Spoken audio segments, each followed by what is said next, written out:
Hello and welcome. मैं अमित मिश्रा इस video में एक बहुत ही बेहतरीन टॉपिक के साथ आप सभी के सामने आया हूँ। मैं इस वीडियो में बुलडोजर जस्टिस से जुड़ी मल्टीपल डायमेंशंस के बारे में आप सभी को बताने वाला हूँ। तो आइए सबसे पहले जान लेते हैं कि इस वीडियो में शुरुआत कहाँ से होगी और अंत कहाँ पे होगी। तो शुरू हम यह बात से करेंगे कि बुलडोजर जस्टिस होता क्या है। उसके बाद हम देखेंगे कि ऐसे कौन कौन से इंस्टेंसेस रहे हैं जहाँ पे बुलडोजर जस्टिस का इस्तेमाल करा गया है। उसके बाद हम देखेंगे कि जो सुप्रीम कोर्ट है वो इस मामले में कौन कौन से गाइडलाइंस दी है। उसके बाद हम देखेंगे कि जो सुप्रीम कोर्ट गाइडलाइंस दी है वो किस बात को सोचकर अपनी बातें रखी है। उसके बाद हम जानने की कोशिश करेंगे कि जो सरकार है जब भी बुलडोजर जस्टिस करने जाती है तो अपने फेवर में, अपने एक्शन के फेवर में कौन कौन से आर्ग्यूमेंट्स सामने रखती है। उसके बाद हम देखेंगे कि बुलडोजर जस्टिस से जुड़ी कौन कौन सी चिंता के विषय हैं। उसके बाद हम देखेंगे कि ऐसे कौन कौन से केसेस हैं जहां पे सुप्रीम कोर्ट ने जजमेंट दिया हुआ है। उसके बाद अंत में हम यह जानने की कोशिश करेंगे कि वे फॉरवर्ड क्या हो सकता है। तो शुरुआत करते हैं अपनी वीडियो को। तो सबसे पहले मैं आप सभी को बताना चाहूंगा कि बुलडोजर जस्टिस यह एक प्रकार की ऐसी जस्टिस है जहां पे वैसे इंडिविजुअल्स जो रेप, मर्डर या दंगों जैसे मामलों में आरोपित हैं उनके प्रॉपर्टी को सरकार क्या करती है कि बुलडोजर या हेवी मशीनरी का यूज करके विध्वंस कर देती है, डेमोलिश कर देती है। तो यही है बुलडोजर जस्टिस का सिंपल सा मतलब। आगे अगर बात करें कि कौन कौन से इंस्टेंसेस है जहां पर इसका इस्तेमाल करा गया है तो आपको सबसे पहले यूपी यानी कि उत्तर प्रदेश मिलेगा।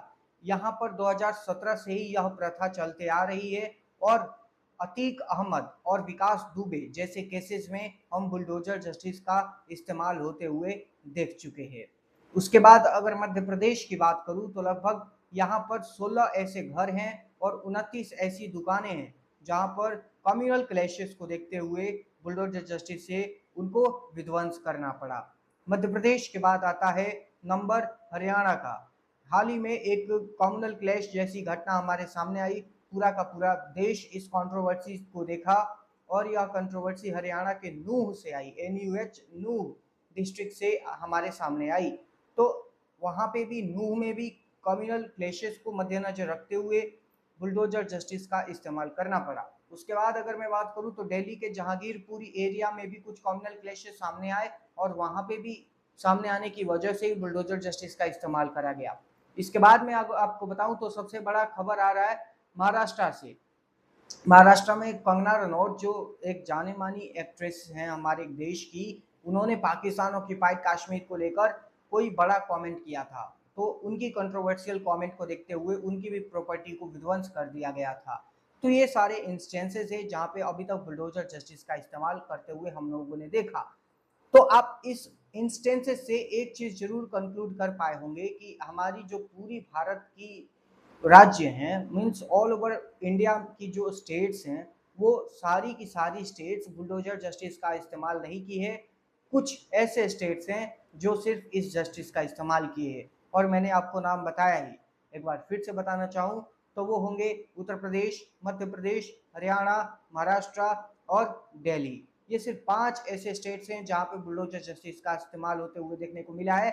इट मीन्स कि बुलडोजर जस्टिस की अगर एक शॉर्ट कमिंग को देखें तो ये पैन इंडिया पे लागू नहीं हुआ है। ये शॉर्ट कमिंग वाले पार्ट में हम लोग इस पे विशेष चर्चा करेंगे। आगे मैं बढ़ूँ तो आगे आपको सुप्रीम कोर्ट के गाइडलाइंस से अवगत कराना चाहूंगा। सुप्रीम कोर्ट की 3 तरीके की गाइडलाइंस आई है बुलडोजर जस्टिस के मामले को लेकर। सबसे पहला है नोटिस रिक्वायरमेंट। नोटिस रिक्वायरमेंट में भी 3 चीजें शामिल है। सबसे पहली कि आपको एडवांस नोटिस देनी होगी आपको, यानी कि सरकार को। अगर मान लो मैं आरोपित हूँ, सरकार मेरे घर को विध्वंस करने आ रही है तो सरकार को 15 दिन मेरे को नोटिस देना होगा कि मेरे घर को वो क्यों बर्बाद करना चाहती है। तो दूसरा यही है कि उसमें डिटेल्ड रीजनिंग होगी कि आखिर ऐसी क्या वजह है कि आप मेरे घर को विध्वंस करना चाहते हो। और तीसरा, जब भी सरकार मेरे घर को तबाह करने आएगी तो तबाह करने से पहले मेरे एरिया के डिस्ट्रिक्ट मजिस्ट्रेट को यह बात सूचित करके ही आएगी। तो ये नोटिस रिक्वायरमेंट के केस में जो जरूरी डॉक्यूमेंट्स है, जो जरूरी बातें हैं वो सुप्रीम कोर्ट कहती है। उसके बाद अगर आते हैं तो हियरिंग और रिकॉर्ड के मामले में, तो सुप्रीम कोर्ट कहती है कि बार बार हियरिंग को, सुनवाई को होल्ड कीजिए। उसके बाद कुछ चीज़ें जो डेटा एंड इंफॉर्मेशन है उसे रिकॉर्ड करके रखिए। साथ ही साथ इसका यह भी कहना है कि अगर कोई घर है, कोई इंडिविजुअल है या उसकी प्रॉपर्टी है, तो क्या उसे बिना विध्वंस किए उस इंडिविजुअल को पनिशमेंट नहीं दी जा सकती? क्या अमित मिश्रा के घर को बिना जलाए, बिना बुलडोजर का इस्तेमाल करके इसे तोड़े फोड़े बिना क्या मुझे सजा नहीं मिल सकती? तो सुप्रीम कोर्ट का यह भी कहना है। उसके बाद पोस्ट ऑर्डर इम्प्लीमेंटेशन की भी गाइडलाइंस देती है, और इस गाइडलाइंस के अंतर्गत अगर सरकार 15 दिन मुझे नोटिस दे दिए तो नोटिस देने के 15 दिन बाद तक इंतजार करेगी कि मेरा रिस्पॉन्स क्या होगा। उसके बाद यह भी कहती है सुप्रीम कोर्ट की जब भी सरकार मेरे किसी प्रॉपर्टी को विध्वंस करने आएगी तो वो एक वीडियो बनाएगी और उस वीडियो में अपने एक्शंस को जस्टिफाई करेगी।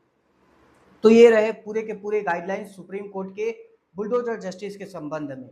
अब हम देखने की कोशिश करते हैं कि आखिर सुप्रीम कोर्ट ने क्या सोचकर इन सारे गाइडलाइंस को दिया है। तो सबसे पहली बात आती है वो है सेपरेशन ऑफ पार्ट। अगर आप संविधान के पार्ट 4 को, भाग 4 को देखो तो उसमें डीपीएसपी है। उस डीपीएसपी में एक आर्टिकल है, आर्टिकल 50।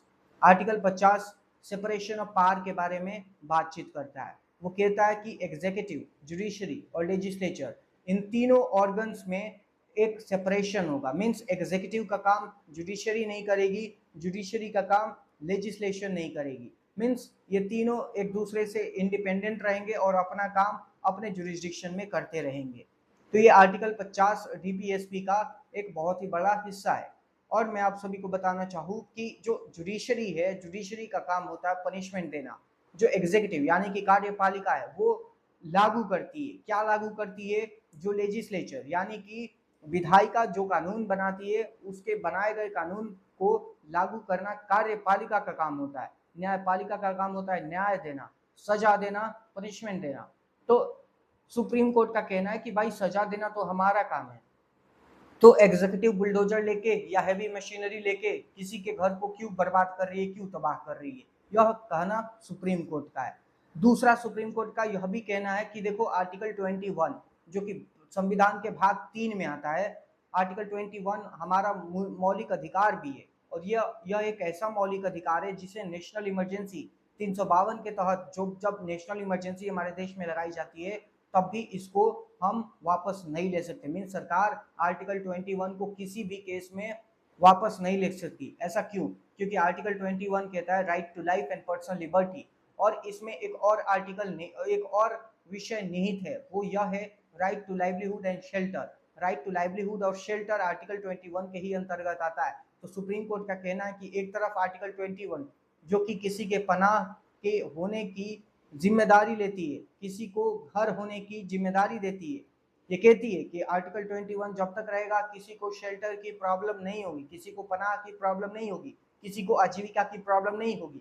और दूसरी तरफ सरकार क्या कर रही है कि किसी के प्रॉपर्टी को विध्वंस कर दे रही है। मीन्स एक तरफ आर्टिकल 21 प्रॉपर्टी के होने का दावा करता है, लाइवलीहुड और शेल्टर के होने का दावा करता है, उसी तरफ सरकार बुलडोजर जस्टिस का इस्तेमाल करके इसे छीनने का दावा कर रही है। तो सुप्रीम कोर्ट के ये दो रेशनल हैं अपने गाइडलाइंस देने के पीछे। उसके बाद अगर देखें कि सरकार जब ये एक्शन लेने जाती है, सरकार जब भी बुलडोजर जस्टिस करने जाती है, तो वो अपने एक्शन के फेवर में कौन कौन से आर्ग्यूमेंट्स को सामने रखती है। तो सरकार का सबसे पहला कहना है कि वो जो भी काम कर रही है वो लीगल कंप्लायंस के अंतर्गत कर रही है। मीन्स वो इलीगल काम नहीं कर रही है, जो कानून कह रहा है वही वो काम कर रही है। तो ये कानून आया कहाँ से? ये कानून कुछ म्युनिसिपल लॉज में मेंशन है। ये म्युनिसिपल लॉज सरकार को यह अनुमति देते हैं कि अगर कोई इंडिविजुअल आरोपित है रेप, दंगे या मर्डर जैसे मामलों में, तो उसके प्रॉपर्टी को कन्फिस्टिकेट कर दिया जाए, उसके प्रॉपर्टी को डेमोलिश कर दिया जाए। ये म्युनिसिपल लॉज का कहना है, और सरकार इसी बात को लेकर अपनी आर्ग्यूमेंट अपने फेवर में सामने रखती है।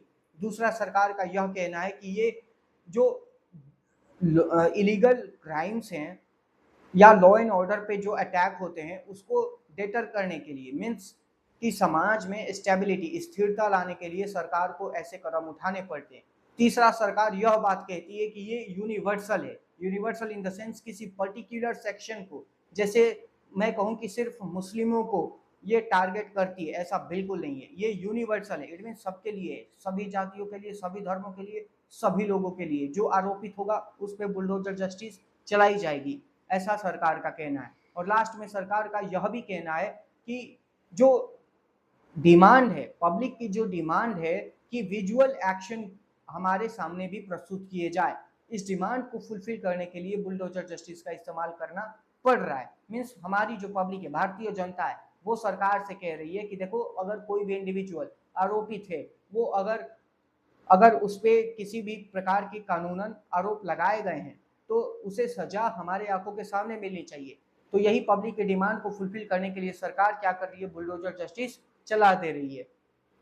तो ये इतने आर्ग्यूमेंट्स अपने सरकार के हैं जो बुलडोजर जस्टिस करने जाती है तो अपने पक्ष के लिए, अपने फेवर के लिए हमारे सामने रखती है या सुप्रीम कोर्ट के सामने रखती है।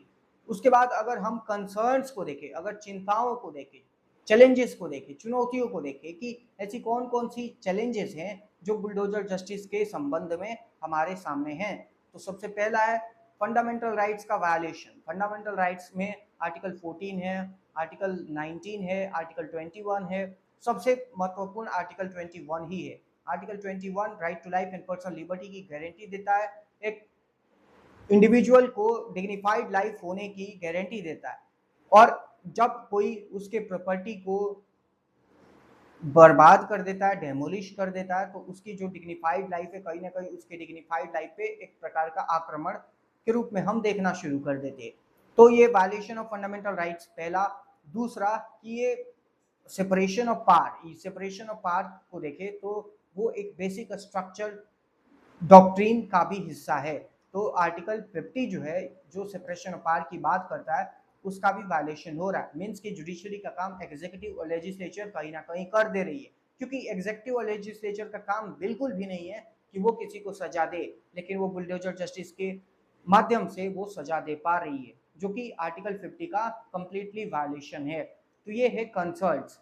कंसर्न्स के बाद अगर मैं आपको बताऊं कि ऐसे कौन कौन से केसेस हैं जहां पे सुप्रीम कोर्ट ने इंटरवीन करके अपने वर्डिक्ट यानी कि अपने जजमेंट, अपने फैसले को दी है, तो सबसे पहला आता है मनेका गांधी केस 1978।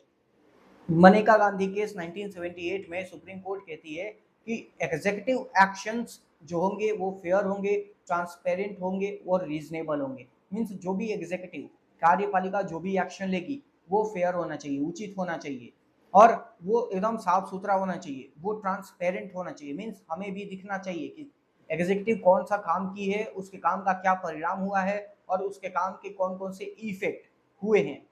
तो सभी डायमेंशंस को हमारे सामने आना जरूरी है, ऐसा सुप्रीम कोर्ट ने मनेका गांधी 1978 केस में बोला था। उसके बाद आता Olga Tellis. Olga Tellis case, Olga Tellis case 1985 में होता है, 1985 में।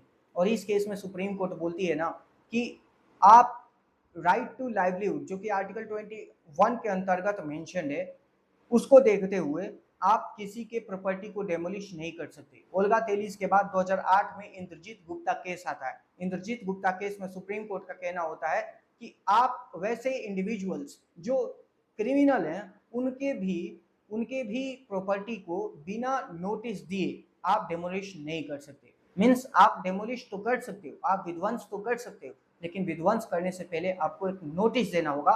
यह बात Supreme Court Indrajit Gupta case 2008 में बताती है। तो ये रहे ओवरऑल केसेस जो कि बुलडोजर जस्टिस से जुड़े हुए थे और उसमें सुप्रीम कोर्ट ने अपना फैसला सुनाया था। अब केसेस के बाद अगर हम वे फॉरवर्ड के बारे में बात करें कि क्या वे फॉरवर्ड हो सकता है, तो सबसे पहला मेरे अकॉर्डिंग यही है कि आप एक सर्वे कराओ। सर्वे में आप देखो कि क्या यह एक्शन जो एग्जीक्यूटिव ले रही है, यानी कि बुलडोजर चला दे रही है प्रॉपर्टीज के ऊपर, वो सही है या नहीं है। दूसरा यह देखो कि क्या इसके बिना, मीन्स क्या बिना बुलडोजर चलाए लोगों को जस्टिस या पनिशमेंट मिल सकता है या नहीं मिल सकता है। अगर बिना बुलडोजर चलाए लोगों को जस्टिस मिल जा रही है तो इसे चलाने की कोई आवश्यकता नहीं है। तीसरा, अगर कभी भी इस तरीके का काम, बुलडोजर चलने का काम हमें हमारे देश में देखने को मिलता है, तो एक नज़र यह भी पड़ता है कि जो सरकार है वो अथॉरिटेरियन हो रही है। अथॉरिटेरियन इन द सेंस वो डिक्टेटरशिप जैसा काम करना शुरू कर दे रही है। तो हमारी डेमोक्रेसी को भी बचाना बहुत ज़रूरी है।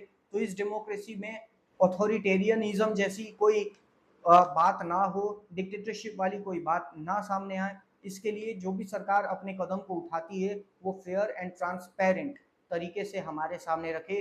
वही बात जो सुप्रीम कोर्ट ने मनेका गांधी केस में दोहराया था, वही बात मैं वे फॉरवर्ड के तौर पर आप सभी के सामने दोहराना चाहूँगा।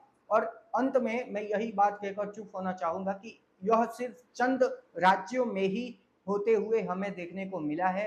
तो ये एक जब कानून बने तो एक पैन इंडिया लेवल पे कानून बने, मीन्स ऑल ओवर इंडिया में अगर कोई अ, आरोपित होता है रेप या दंगे या मर्डर जैसे केसेस में, तो उसके प्रॉपर्टी को बर्बाद कर दिया जाएगा, डेमोलिश कर दिया जाएगा। तो ये पैन इंडिया पे होना चाहिए, ना कि सिर्फ चंद स्टेट्स में। तो यही ओवरऑल बातें थी जो कि मैं बुलडोजर जस्टिस के संबंध में आप सभी से कहना चाहता था। मुझे सुनने के लिए बहुत बहुत शुक्रिया।